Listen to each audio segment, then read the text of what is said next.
यदा यदा हि धर्मस्य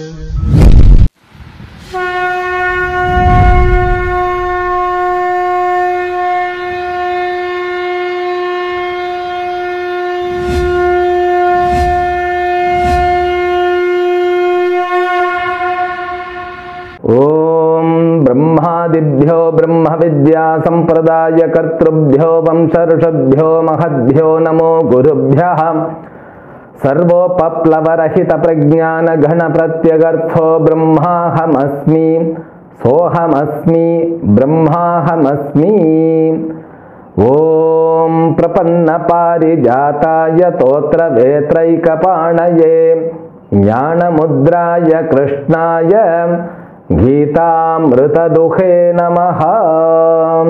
May the Almighty Shri Lord Venkateshwara bestow all kinds of prosperity, health, wealth and eternal happiness with Paripurna Lakshmi Katakshams to you and entire your family members and friends.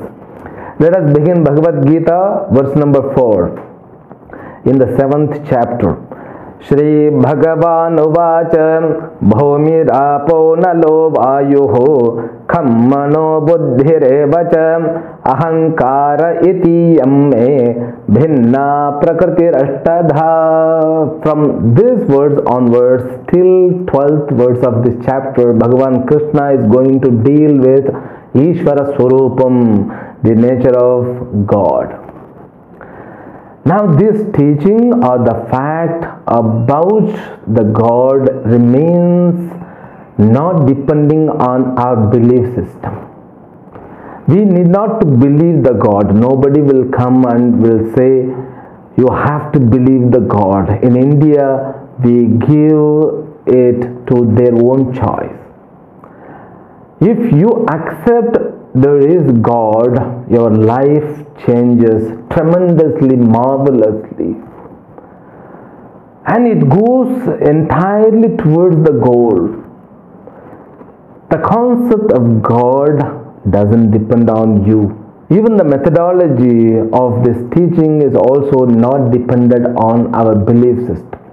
Any culture, any society, or any concept which only depended on human belief cannot remain longer, because the concept of the God is nothing but the fact of the universe. This is like a kind of a result of a maths. So maths needs a formula derivation. So you can also pick the answer immediately, but the derivation is very important. That formula, step by step, step by step, step by step. So when you go by step, that fruit will become meaningful and worthful. So this Ramanuja has given the answer for so many mathematical aspects, but still people are struggling to find the derivation. In the same way, this is not only dependent on human belief. The teaching which Bhagavan is going to teach, it is not only dependent on our belief system. That we have to understand first. So what is human belief system? We have two kinds of belief. These two kinds of belief we call it blind faith or faith. Blind belief and belief. According to the scriptures, the belief itself is blind. So when you will use that belief is a kind of faith. So it's a kind of what? Hope.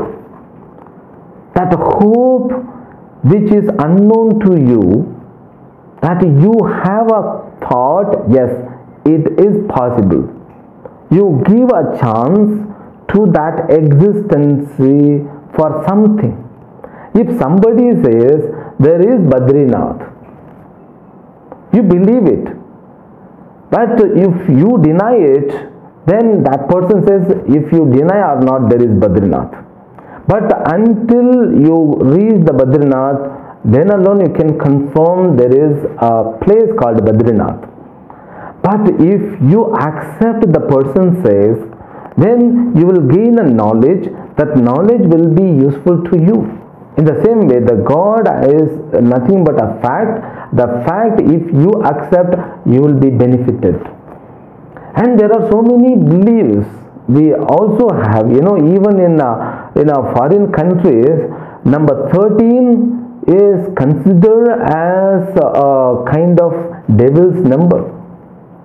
They don't like 13 number.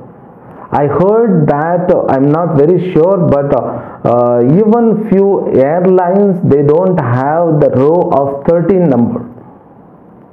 In the theaters, in some of the places, they don't have the 13 number as the row. After 12, immediately 14 comes. So what it is known as? Is it a faith or it is a blind faith? If you go to bed to sleep with the faith that you would get up in the morning, is it a blind faith or faith? If some food, when you go to India, in so many places, different dishes. If you come to south, the idli, rice, dal, chutney, these things are very famous.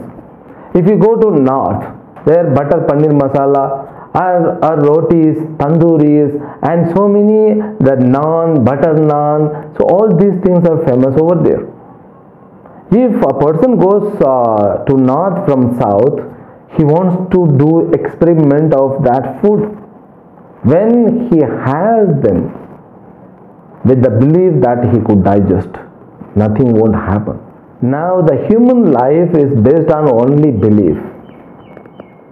Okay? Now you cannot say there is a blind belief or that open eye belief. With open eye, with consciousness, when you believe, that itself called blind. You are completely unknown about that entity which you believe on. Therefore, and even in the cricket, when match is on, there are so many superstitions. So the particular color, particular people, particular place, they have to sit like this. If they change the leg, then the boundary comes or sixer comes. They should keep the leg for long time in that position itself.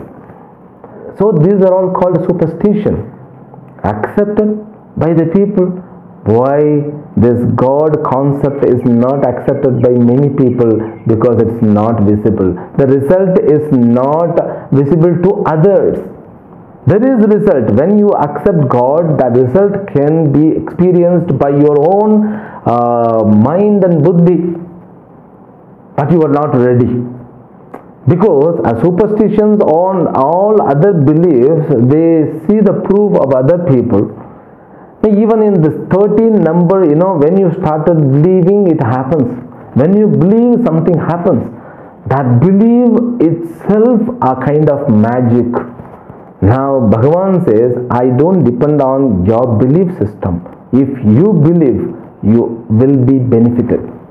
That is the secret of the teaching. Now, when he says, the world is created by God, it means what? The God should have been before the world. If God should have been before the creation of the world, now where is the God after the creation? The question arises.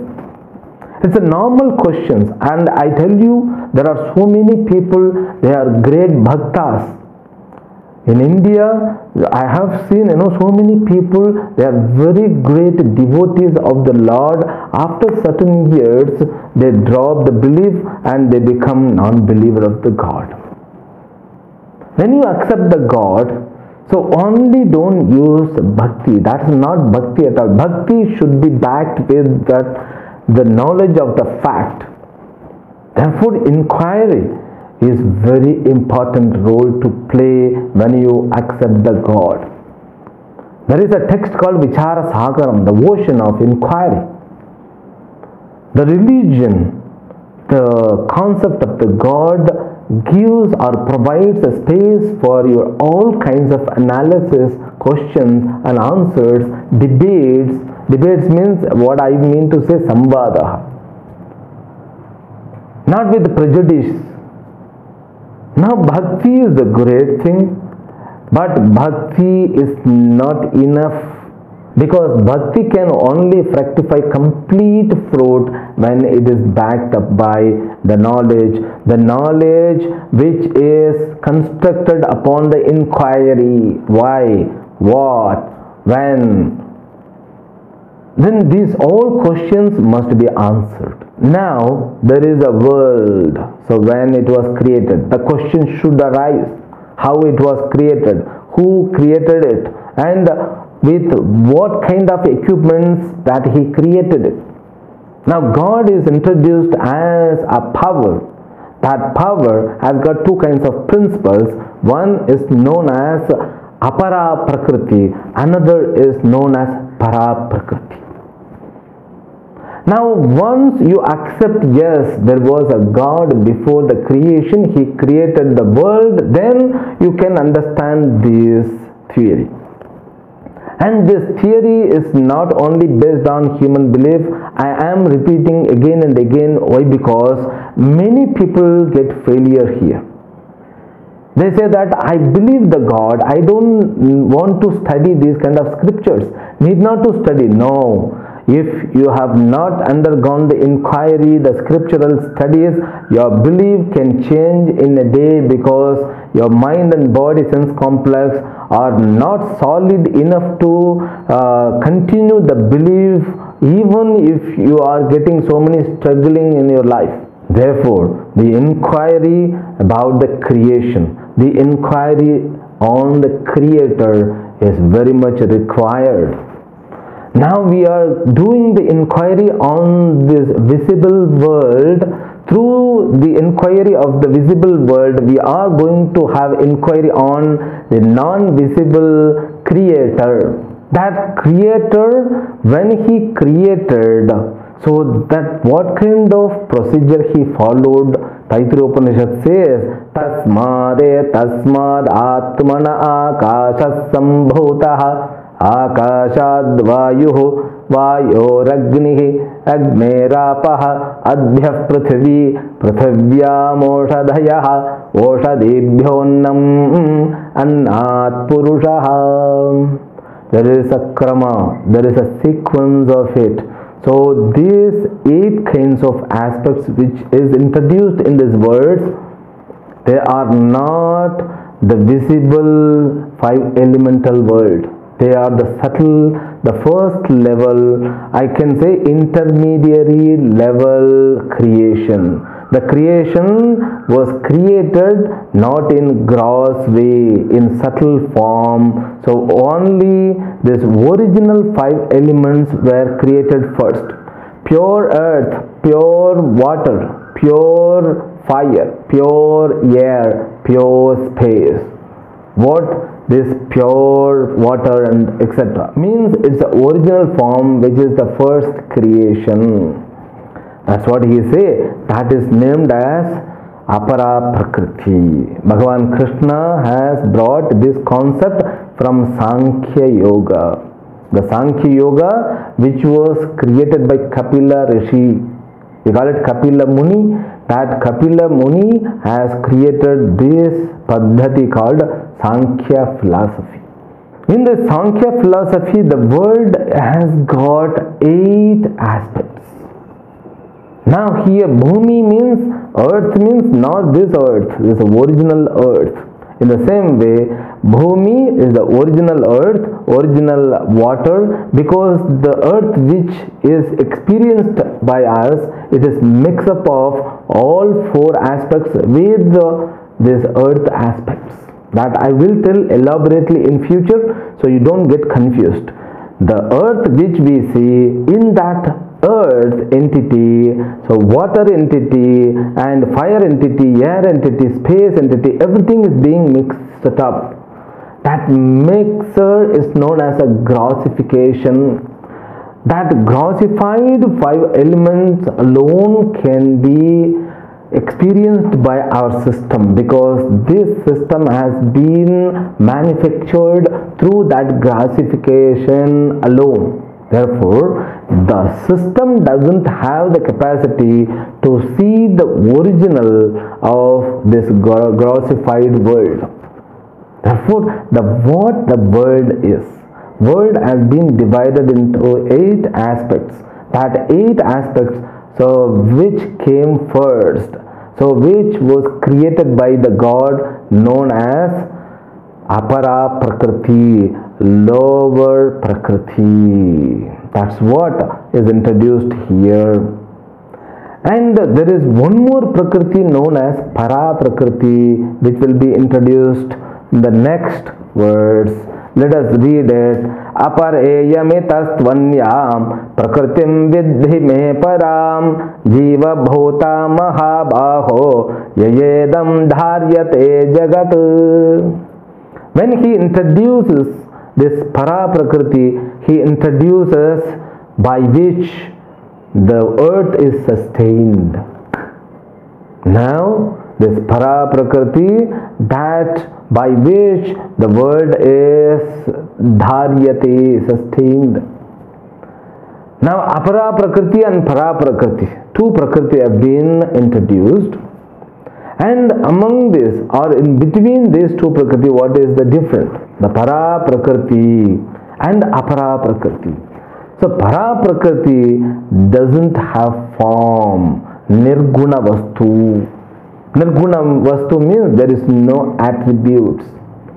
Apara Prakriti is a Saguna Vastu. Now you see, this is Nirgunam, this is Sagunam. And this is Chetanam, this is Achetanam. Para Prakriti, which is Chetana Vastu, conscious Vastu, which is nothing but the consciousness. And this Apara Prakriti, which is Jadam, inert Vastu. Now we have seen 2 kinds of differences. The first is this Para Prakriti, which doesn't have form, and Apara Prakriti, which is endowed with the form, attributes, Guna Sahitaha. And this Para Prakriti, which is nothing but consciousness. This Apara Prakriti is inert. And this Para Prakriti, which exists independently. Then Apara Prakriti, which doesn't have independence. It has to depend on the consciousness alone. And final difference is the Para Prakriti is Nirvikaraha. It doesn't undergo any modifications. And Apara Prakriti, which undergo always modifications.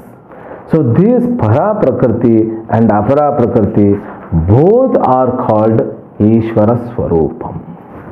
And what we will get out of this understanding is Ishvara means what? Para Prakriti and Apara Prakriti.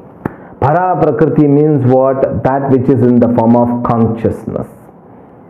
Apara Prakriti means what? That which is in the form of all these names and forms. Okay. Now this Ishvara Swarupam must be understood more. He says, Jiva Bhuta Mahabaho Yayedam Dharyate Jagat. The Para Prakriti becomes the Astivara foundation. Apara Prakriti is constructed on that. Now this Apara Prakriti is dependent on this Para Prakriti. That is the understanding one should get. The next words, Yetad yonini bhutani sarvani tupadharaya aham kritsnasya jagataha prabhava pralayastatha. This Para Prakriti is known as Yoni, the source for entire creation. Not only that, that entity is nothing but me. Nothing but me means what? Nothing but the consciousness which is experienced in the form of me in every individual body. So it is a beautifully get connected, but this one session, please you have to be very careful. Don't let your mind to get deviated, because when Bhagavan has introduced there are 2 kinds of Prakriti, just fix in your mind, so you need not to get confused, only Para and Apara.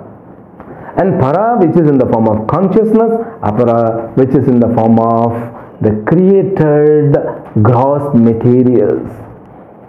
Our body, mind and sense complex are what created, which is known as apara prakriti.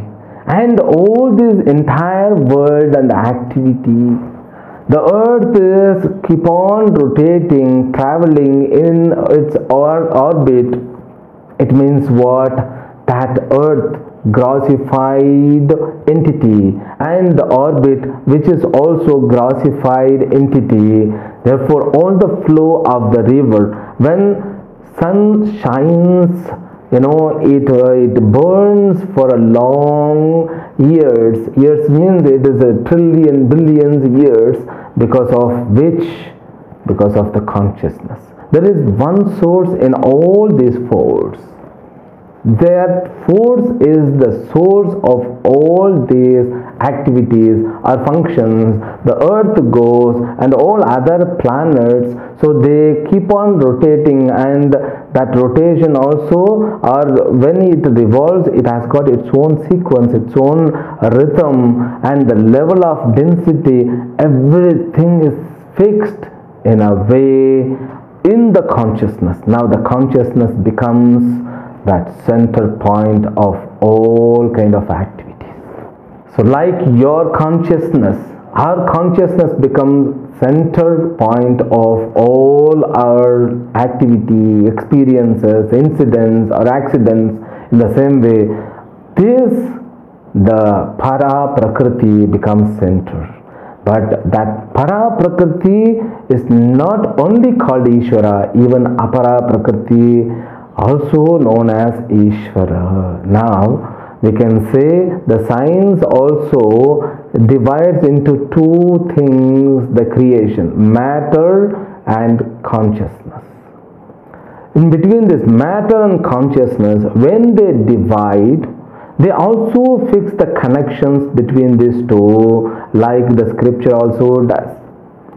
But Bhagavan Krishna, he will say why it is connected, how it is connected. So because when you see gross things, it looks more stronger than the consciousness. Okay, but the consciousness is more powerful than, even it is the base of the matter. Doesn't matter how strong it is, but it will be perishable. So one is nityam, another is anityam.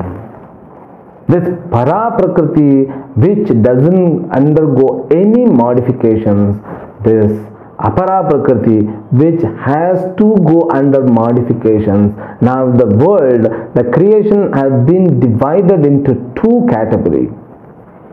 Now the consciousness, so where it exists in all the materials. Now the apara prakriti is anisyuta, means pervaded by the para prakriti, which is consciousness. Now apara prakriti and para prakriti, they are not separate. When you look at the world, this apara and para, both aspects seems to be one and the same. Now you should have the proper understanding. So every apara prakriti, every product, it has got the source of the product within that. Now that para prakriti cannot be taken away from the apara prakriti. If you take an apple, it seems to be grossified material, isn't it? So if you want to keep or take the consciousness, which is called the para prakriti, away, then this material cannot exist. That is the connection. The connection, because this apple is dependent completely on the source of apple, isn't it? In the same way, the world is completely dependent on the source of it. That source is known as para prakriti of Ishvara. Now people will say that source alone God. Then, so what is the apara prakriti, srishti, created material? Material is not other than the God. You have to remember the example which I said of this web and spider. The web was not different than the spider. Okay, in the same way, may there would be, or there might have been, the God alone when He created the world, and that world is not separated from the God. The God is all pervaded in the world. So this is what inquiry is. So merely if you are getting a love towards Lord Balaji, Lord Sri Ranganatha, Parthasarathi, and that is great. But that bhakti, that love, it has to be supported by the inquiry of the God concept. Then you can enjoy. Then your belief, when you don't have that much energy to believe, then alone your buddhi will accept, your buddhi will say whether you believe or not, there is God. That is the secret here. He says, Yetad yonini bhutani sarvani iti upadharaya. You have to understand, you have to accept. This becomes the source which Paraprakriti. From the Paraprakriti, this Aparaprakriti is manifested, which is known as a creation, and it is sustained and it is done with dissolution, pralaya, then srishti. That's what he says. Jagataha prabhavaha pralayas-tatha. And he adds one more word, aham krishnasya jagataha prabhava pralayas-tatha. There is no conclusion in these words. We have to go to the next words to find the proper meaning, because he says, from me alone everything is created, and to me alone everything being dissolved. So that aspect to be understood, because I am very slowly taking steps one by one, because you should not feel it is heavy. We will continue this Ishvara Swarupam, because this is the main part of whole Bhagavad Gita. Okay, this whole Bhagavad Gita is dependent on these verses.